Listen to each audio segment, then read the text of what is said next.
I used to believe that as long as a mother kept a beautiful home, packed the perfect school lunches, and maintained a flawless public image, she was bulletproof.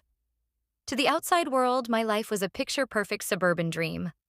I was a high-earning corporate attorney. My husband, Thomas, was a mild-mannered stay-at-home dad who handled the cooking. And our two beautiful children were the center of our universe. Thomas was gentle, patient, and deeply quiet. He spent his days driving the carpool, managing the household calendar, and taking care of the kids while I climbed the partner track at my firm. I viewed him less like a husband and more like a reliable domestic manager. Because I spent my weeks traveling for high-stakes corporate depositions, I convinced myself I deserved a little luxury that was just for me. That luxury was Ethan. Ethan was a senior consultant at a rival firm. Sharp, ambitious, and operating at the same intense professional frequency as me. Our affair was a calculated, long-term arrangement. For 3 years, we used my out-of-state business trips as our playground. I kept our communication restricted entirely to burner accounts, used a secondary hidden phone, and never, ever brought the affair near my hometown. I was an expert in the law. I knew how to protect my assets. I was completely confident that even if the worst happened, a court would never take a mother's children or her primary residence away. I didn't realize that while I was studying the law, Thomas was studying the data. The day my world entirely collapsed was a random Tuesday afternoon. I had just returned from a 4-day conference in Miami, which had actually been a luxury beach getaway with Ethan. I pulled my SUV into our long, winding driveway, looking forward to a hot bath and the quiet comfort of our 5-bedroom suburban home. But as I got closer, I noticed something strange. The driveway was completely empty. Thomas's car was gone and the kids' bicycles weren't on the porch. I unlocked the front door and walked inside. The house was dead silent, but it didn't feel empty. It felt hollowed out. I walked into the living room and froze. The family photos on the mantel were gone. The hooks where the kids hung their school backpacks were empty. Sitting alone at the massive oak dining room table, wearing his everyday casual sweater, was Thomas. In front of him was a neat stack of legal documents and a single glowing iPad. "Thomas?" I laughed nervously, dropping my designer work bag onto the floor. "Where are the kids? Why is it so quiet in here?" Thomas didn't look up immediately. He just tapped the iPad screen and a video began to play.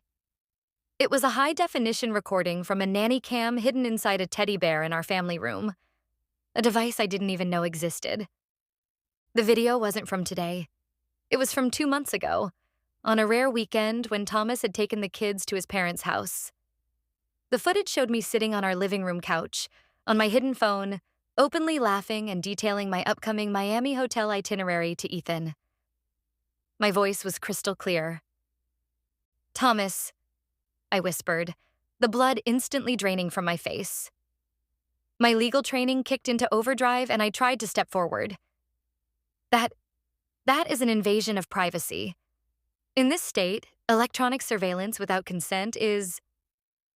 "I didn't record that to use in a standard divorce court, Erica," Thomas said smoothly, his voice completely devoid of any anger. It was the calm, steady voice he used when reading bedtime stories to our children. "I know the state laws just as well as you do. I recorded it for the Board of Trustees." I stopped dead in my tracks. "The board?" "You forgot that our children attend St. Jude's Academy," Thomas said, finally looking up at me with cold, clear eyes.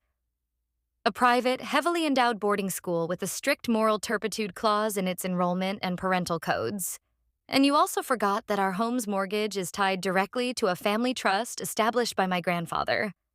A trust that dictates the property can only be occupied by a primary caregiver who maintains the integrity of the family unit." My heart began to hammer against my ribs like a trapped bird. "What did you do, Thomas?" Thomas slid a document across the polished wood table. It was a formal, stamped eviction notice from his family's trust attorneys, alongside a signed custody order. "I didn't just find out about Miami, Erica. I've known about Ethan for 18 months. Thomas explained, adjusting his watch. "I didn't react. I didn't yell.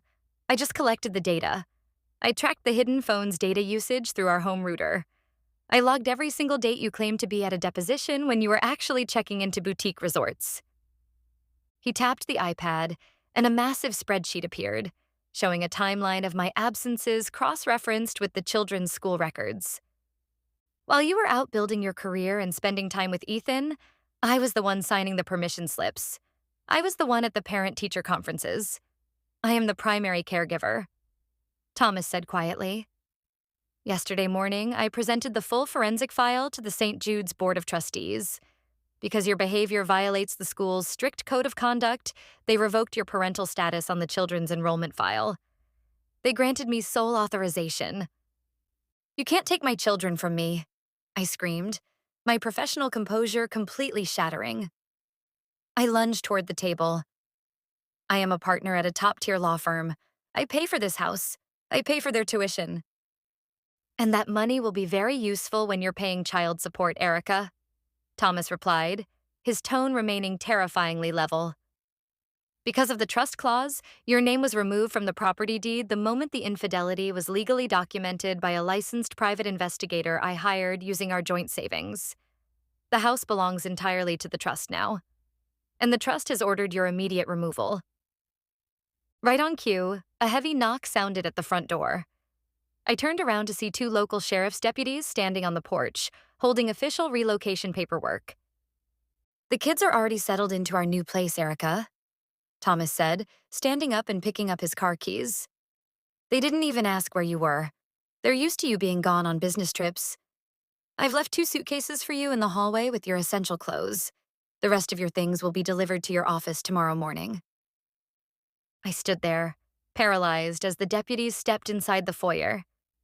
I looked at Thomas, the man I had dismissed as a simple, compliant stay-at-home dad. He had used my own weapon, the cold precision of the law and data, to completely strip me of everything that gave my life meaning. Have a safe flight back to reality, Erica, Thomas said quietly as he walked past me, signaling the deputies to execute the order. I was escorted out of my own home into the bright afternoon sun, standing on the curb of the beautiful suburban neighborhood I used to own. I had spent 3 years believing I was a brilliant mastermind managing a perfect double life, only to realize that while I was busy playing a game, my husband had completely rewritten the reality of my world, leaving me with nothing but my career, an empty driveway, and the crushing realization that I had traded my entire family for a temporary escape.